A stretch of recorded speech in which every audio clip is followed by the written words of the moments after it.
വയനാട് ചരിത്രസ്മൃതികളുടെ മുദ്രകൾ പതിഞ്ഞ ചരിത്രമണ്ണ്.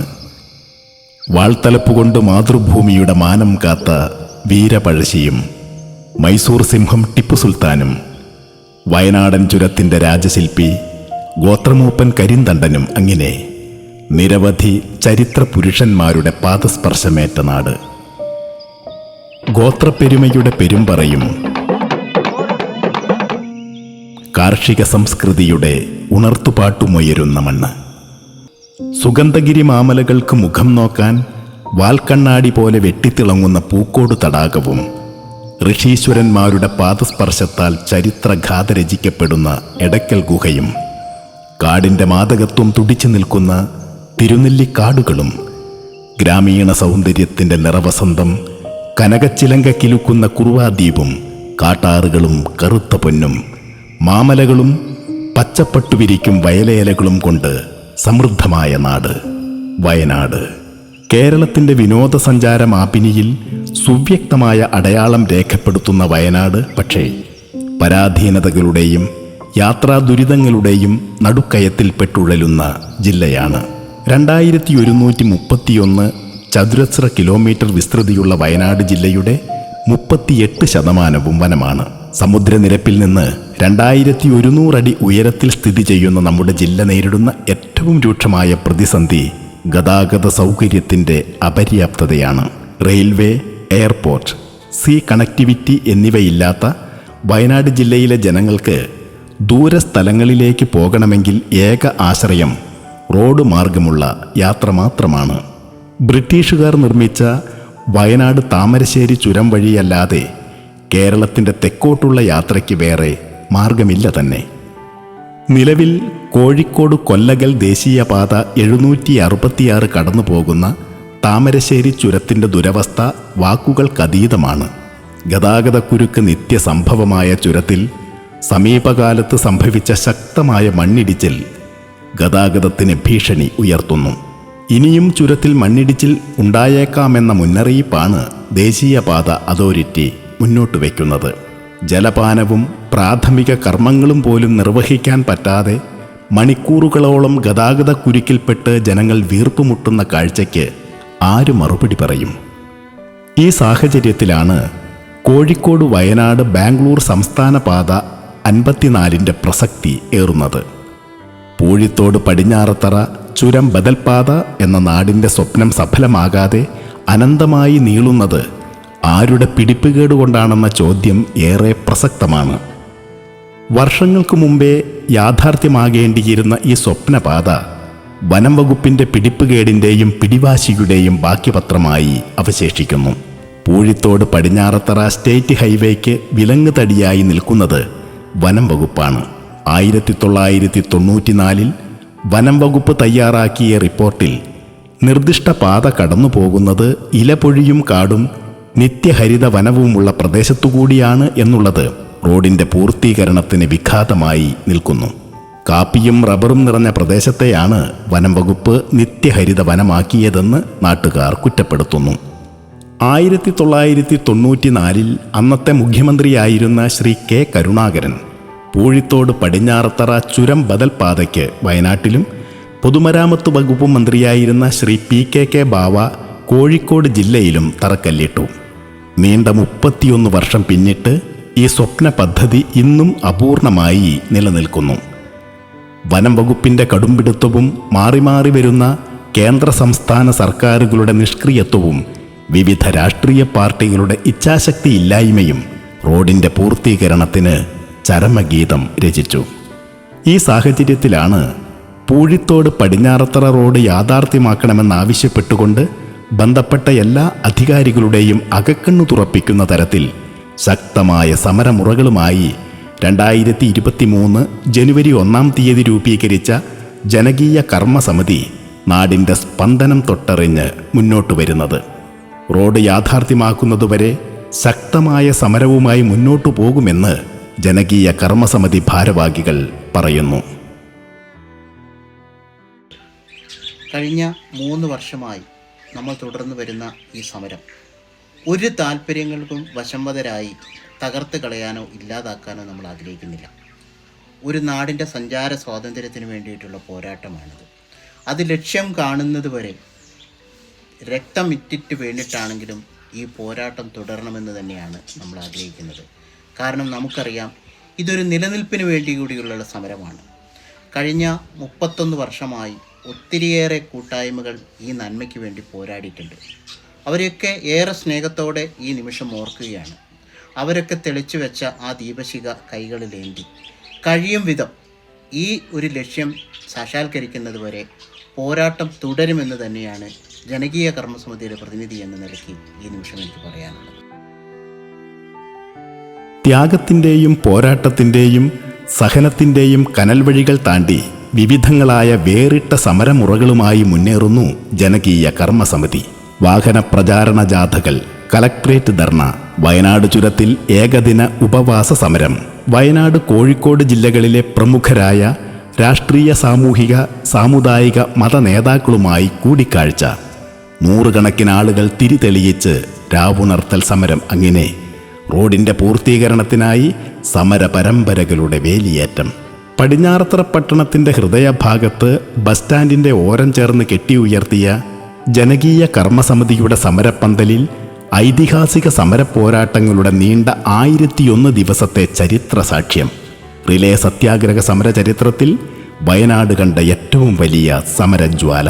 2016 നവംബർ 1 ഈ സമരവഴികളിലെ സജീവ കർമ്മസമിതി പിറവിയെടുക്കുന്നത്. ഒട്ടേറെ സമരമുന്നണികൾ ഈ 31 വർഷത്തിനിടയിൽ രൂപീകൃതമാവുകയും ശ്ലാഘനീയമായ നിരവധി പ്രവർത്തനങ്ങൾ നടത്തുകയും ചെയ്തു. നിത്യഹരിത വനഭൂമിയിലൂടെയാണ് പാത കടന്നു പോകുന്നതെന്ന വനം വകുപ്പിൻ്റെ പച്ചക്കള്ളം ഒന്നൊന്നായി പൊളിക്കുന്നതായിരുന്നു വയനാട്ടിൽ നടന്ന പരിശോധന. ജനകീയ കർമ്മസമിതി വയനാട് ജില്ലാ കലക്ടർക്ക് നൽകിയ നിവേദനത്തിൻ്റെ അടിസ്ഥാനത്തിൽ ജില്ലാ വികസന സമിതി യോഗത്തിൽ ബഹുമാനപ്പെട്ട കൽപ്പറ്റ MLA ശ്രീ ടി സിദ്ദീഖും ബഹുമാനപ്പെട്ട മന്ത്രി ശ്രീ OR കേളുവും ശക്തമായി ആവശ്യപ്പെട്ടതിൻ്റെ വെളിച്ചത്തിലാണ് പാതയുടെ പരിശോധന നടത്താൻ തീരുമാനിച്ചത്. സാമൂഹിക രാഷ്ട്രീയ നേതൃത്വങ്ങളും ജനപ്രതിനിധികളും വകുപ്പുതല ഉദ്യോഗസ്ഥരും സംയുക്തമായാണ് ജനകീയ കർമ്മസമിതിയുടെ നേതൃത്വത്തിൽ പരിശോധന നടത്തിയത്. വനം വകുപ്പ് പച്ചക്കള്ളം പറഞ്ഞ് ജനങ്ങളെ പറ്റിക്കുകയാണെന്ന് തെളിഞ്ഞു. ബഹുമാനപ്പെട്ട മന്ത്രി ശ്രീ OR കേളു സ്ഥലം സന്ദർശിച്ചു. പാതയുടെ ഇൻവെസ്റ്റിഗേഷന് വേണ്ടി സർക്കാർ 1.5 കോടി രൂപ വകയിരുത്തി. ഊരാളുങ്കൽ ലേബർ സൊസൈറ്റി ഇൻവെസ്റ്റിഗേഷൻ ഏറ്റെടുത്തു. നിർദ്ദിഷ്ട പാതയുടെ ഇൻവെസ്റ്റിഗേഷൻ പ്രവർത്തനത്തിന് ആവശ്യമായ ഫണ്ട് അനുവദിച്ചിട്ടും നടപടികൾ പൂർത്തിയാക്കാൻ 1.5 വർഷ കാലതാമസം വരുത്തിയ അധികൃതരുടെ അനാസ്ഥയും വകുപ്പുകളുടെ ഏകോപനമില്ലായ്മയും ഉത്തരവാദിത്വപ്പെട്ടവരുടെ വീഴ്ചയും ഈ സ്വപ്ന പദ്ധതിക്ക് വിഘാതം സൃഷ്ടിച്ചു. വയനാട് കോഴിക്കോട് ജില്ലകളിൽ ഇൻവെസ്റ്റിഗേഷൻ നടപടികൾ പൂർത്തിയായെങ്കിലും വനം വകുപ്പിൻ്റെ സഹജമായ സ്വഭാവം പദ്ധതിക്ക് വിലങ്ങുതടിയായി. അതിൽ പ്രതിഷേധിച്ച് നൂറുകണക്കിന് ആളുകൾ പങ്കെടുത്ത് നടത്തിയ രാവുണർത്തൽ യാത്ര വേറിട്ട സമരമുറയായി മാറി. റീത്തുകളും ശവപ്പെട്ടികളുമായും സമരം, 60ഓളം സംഘടനകളുടെ പിന്തുണ.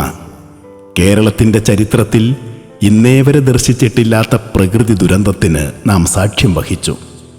മുണ്ടക്കൈ ചൂരൽമല ദുരന്തമുഖത്ത് രക്ഷാപ്രവർത്തനത്തിനായി രാത്രിയാത്രാ നിരോധനം നിലനിൽക്കുന്ന ദേശീയപാത 766 കൂടി അടിയന്തര സാഹചര്യത്തിൽ പോലും വാഹനങ്ങൾ കടത്തിവിടാത്ത സ്ഥിതിവിശേഷമുണ്ടായി.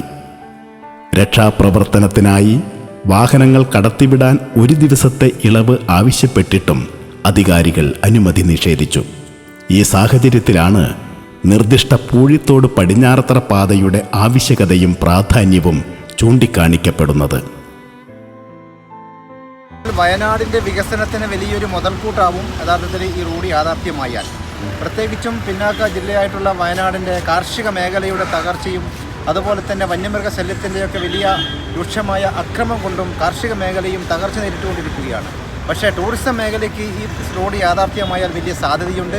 ബാണാസുര സാഗറിൻ്റെയും അതുപോലെ തന്നെ കക്കയം ഡാമിൻ്റെയും പെരുവണ്ണാമൂഴി ഡാമിൻ്റെയും ഒക്കെ പ്രകൃതി ഭംഗി ആസ്വദിക്കുവാൻ ഒരുപാട് ടൂറിസ്റ്റുകൾ ഈ വഴിക്ക് വരാൻ സാധ്യതയുണ്ട്. അപ്പോൾ അത് മുൻനിർത്തിക്കൊണ്ടും അധികാരികൾ ഈ റോഡിന് വേണ്ടിയുള്ള പ്രവർത്തനങ്ങളിൽ ഏറ്റവും പെട്ടെന്ന് അത്തരം നടപടികൾ സ്വീകരിച്ചുകൊണ്ട് റോഡ് യാഥാർത്ഥ്യമാക്കുവാൻ ശ്രമിക്കണമെന്നാണ് ജനകീയ കർമ്മസമിതിയുടെ ഭാഗത്തു നിന്നും പറയാനുള്ളത്. 30% പണി ഇതിന് ബാക്കിയുള്ളൂ. 70% പണി പൂർത്തീകരിച്ചതാണ്. അപ്പോൾ അധികൃതർ പെട്ടെന്ന് ഇതിന് താല്പര്യം കൊടുത്ത് മുന്നോട്ട് പോയാൽ എത്രയും പെട്ടെന്ന് ഇത് പൂർത്തീകരിക്കാൻ പറ്റും. നിർദ്ദിഷ്ട പാതയ്ക്കായി 100 കണക്കിന് കുടുംബങ്ങൾ ഇരു ജില്ലകളിലായി ഏക്കർ കണക്കിന് സ്ഥലവും വീടും വിട്ടു നൽകി. അവരെല്ലാം കബളിപ്പിക്കപ്പെട്ടു. സൗജന്യമായി വിട്ടുകൊടുത്ത ഭൂമിയിൽ 12 മീറ്റർ വീതിയിൽ പാത നിർമ്മിക്കാൻ പൊതുമരാമത്ത് വകുപ്പ് അധികൃതർ നടപടി സ്വീകരിക്കുകയും ചെയ്തു.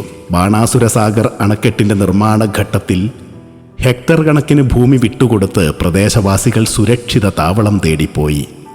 അണക്കെട്ട് പൂർത്തിയായപ്പോഴേക്കും തരിയോട് പട്ടണം തന്നെ ഇല്ലാതായി. നിർദ്ദിഷ്ട പാത കടന്നു പോകുന്നത് വനം വകുപ്പ് അവകാശപ്പെടുന്നതുപോലെ നിത്യഹരിത വനത്തിലൂടെയല്ല, മറിച്ച് ജനങ്ങൾ സ്വമേധയാ വിട്ടുകൊടുത്ത എസ്റ്റേറ്റ് ഭൂമിയിലൂടെയാണെന്ന സത്യം വെളിവാക്കപ്പെട്ടു. നഷ്ടപ്പെടുന്ന വനഭൂമിക്ക് പകരം നാം വിട്ടു നൽകിയ ഭൂമി അത്രയും വനം വകുപ്പിൻ്റെ അധീനതയിലുണ്ടെന്നിരിക്കെ നാം അവിടെ കുടിൽ കെട്ടി താമസിച്ചാൽ ആരെതിർക്കും എന്ന ചോദ്യം പല കോണുകളിൽ നിന്നും ഉയരുന്നു. നിർദ്ദിഷ്ട പാതയുടെ അറ്റകുറ്റപ്പണിക്കും നവീകരണത്തിനുമായി വർഷം തോറും ഭീമമായ തുക ചെലവഴിക്കുന്നു. തുരങ്കപാതയ്ക്കും ചുരം വീതി കൂട്ടുന്നതിനും വനഭൂമി ലഭ്യമായെങ്കിൽ പൂഴിത്തോട് പടിഞ്ഞാറത്തറ പാതയ്ക്കും വനഭൂമി വിട്ടു നൽകാത്തതിൻ്റെ ഇരട്ടത്താപ്പ് ചോദ്യം ചെയ്യപ്പെടുകയാണ്. തീർത്തും സ്വകാര്യ വ്യക്തികളുടെ ഭൂമിയിലൂടെയും EFL ഭൂമിയിലൂടെയും കടന്നു പോകുന്ന പാതയെ റിസർവ് വനമെന്ന നിർവചനത്തിൽപ്പെടുത്തിയത് പ്രതിഷേധാർഹമാണെന്ന് ജനകീയ കർമ്മസമിതി കുറ്റപ്പെടുത്തുന്നു. അപൂർവ ഇനം ജീവജാലങ്ങളുടെ ആവാസ കേന്ദ്രമാണിവിടമെന്ന് പറഞ്ഞ വിദഗ്ധ സമിതി ആരാണെന്ന് പോലും ആർക്കും അറിയില്ല. എന്നാൽ ജില്ലാ വികസന സമിതി നടത്തിയ സംയുക്ത പരിശോധനയിൽ ഇതൊന്നും കണ്ടെത്താനും കഴിഞ്ഞില്ല എന്നതാണ് വാസ്തവം. ആസ്പിരേഷൻ ജില്ലയിലൊന്നായ വയനാട് ജില്ലയുടെ ഈ ആവശ്യത്തോട് കേന്ദ്ര സർക്കാർ നേരിട്ടൊരിടപെടൽ നടത്താത്തത് എന്തുകൊണ്ടാണെന്ന ചോദ്യവും ഉയരുന്നു. വയനാടിൻ്റെ ടൂറിസം മേഖലയ്ക്ക് പുത്തൻ ഉണർവും ഉന്മേഷവും പകർന്നേകുന്ന നിർദ്ദിഷ്ട പാത യാഥാർത്ഥ്യമാക്കാനുള്ള ജനകീയ കർമ്മസമിതിയുടെ സമര പോരാട്ടങ്ങൾക്കൊപ്പം പ്രബല രാഷ്ട്രീയ പാർട്ടികൾ സഹകരിക്കുന്നില്ല എന്ന ആരോപണത്തിന് മറുപടിയായി വൈകിയ വേളയിലാണെങ്കിലും പല മുന്നണികളും നേതൃത്വങ്ങളും രംഗത്തിറങ്ങിയത് കർമ്മസമിതിക്ക് ഉറവ പറ്റാത്ത ഊർജം പകരുന്നു. നീണ്ട 3 പതിറ്റാണ്ട് പിന്നിട്ടിട്ടും ആദ്യം വന്ന റിപ്പോർട്ട് തിരുത്തുവാൻ ക്രിയാത്മകമായ ഇടപെടലുകൾ ആരും നടത്തിയതുമില്ല.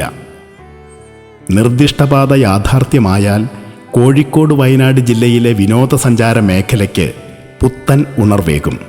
കക്കയം, പെരുവണ്ണാമൂഴി, ബാണാസുര സാഗർ അണക്കെട്ടിൻ്റെ ദൃശ്യഭംഗി ആസ്വദിക്കാനാകും.